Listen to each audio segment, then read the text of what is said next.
What's up everybody, it's Andrew here with Inside Studios, and if you're like me, recently I've been trying to make this logo for a company, of a client of mine, and I was just messing around finding easy ways to make one of those square shaped logos for the company to be recognized, even though it's in black and white, if it's in color or anything. And I want to share one of the findings I've found recently of a very easy way to do something like that. Now I was messing around with this idea. I sketched it out on my iPad, and I'm going to try and show you this idea that I have of making a very simple logo for a company. Now what I started with is I grabbed my rectangle tool right there. I hold on my shift key, make a nice square like so, make it nice and red, and I'm going to center that in the middle. Alright, now after that my idea was to have make the letter T, and I'm going to use that. I'm going to do that by doing two swishes across the shape, and I'm going to show you right now. Now the easiest way I found of doing this is just grab my polygon tool right there, and I want to make a triangle. Now there's two ways of doing this. You can either drag and make a shape, and you can either use the up and down keys on your keyboard to reduce or add corners. I want to make it into a triangle like so.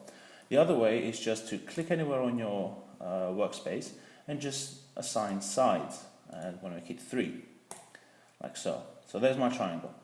Now I'm just going to make that white, let's say off-white, so we can see what we're doing like that. Alright, so what you want to do, I'm just going to grab my direct selection tool right there. I'm going to place this bottom left corner where I want my swoosh to start. Now I'm going to say around, let's say there. Now the other two corners, I'm going to just grab this bottom right one, drag it where I want it to end, let's say around there, just outside my square. I'm going to drag the other one just above it, like so. Now that's almost where I want it. Now what I'm going to do next is grab those same corners, like so, and just make them, if you go underneath type, right there, you're saying to convert selected anchor points to smooth. I'm going to do that. It's going to give me this curve. I'm going to just drag the curve to make it what I wanted exactly. So that looks fine to me. I'm going to do the same one to the bottom one as well. Make that smooth.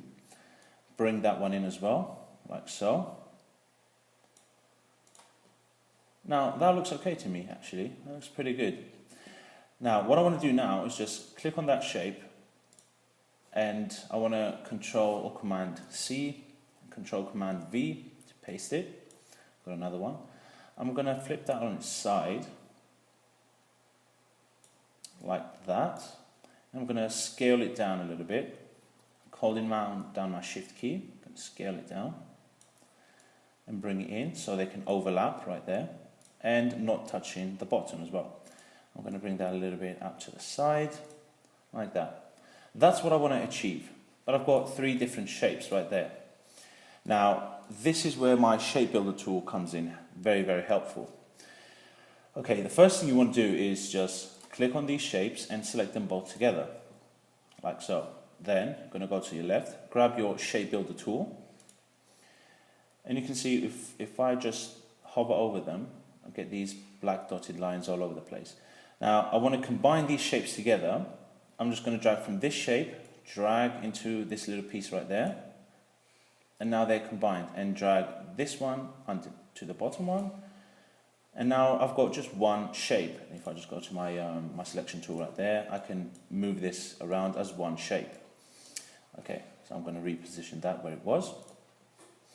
Now I want to make a cutout of this because I don't want this to be 2 separate shapes. I just want the red square with a cutout of this shape right there.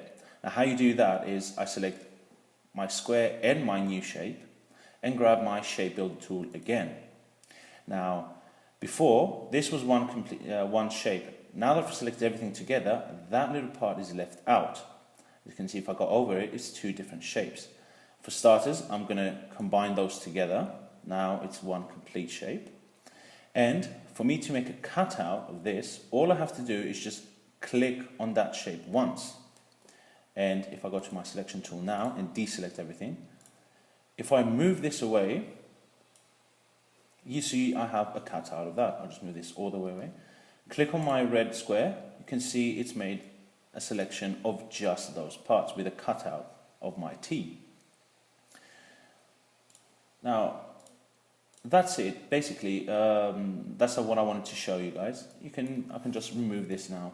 We don't need it. I made that cutout. It's a T. Let's say you can use this for a company. Let's say an accounting company. It looks very, very smart, very edgy. It's I'd say Target because it's a T. It's a Target. All you want to do is now is just add some text. Let's make it nice and red. Text nice and red, and let's say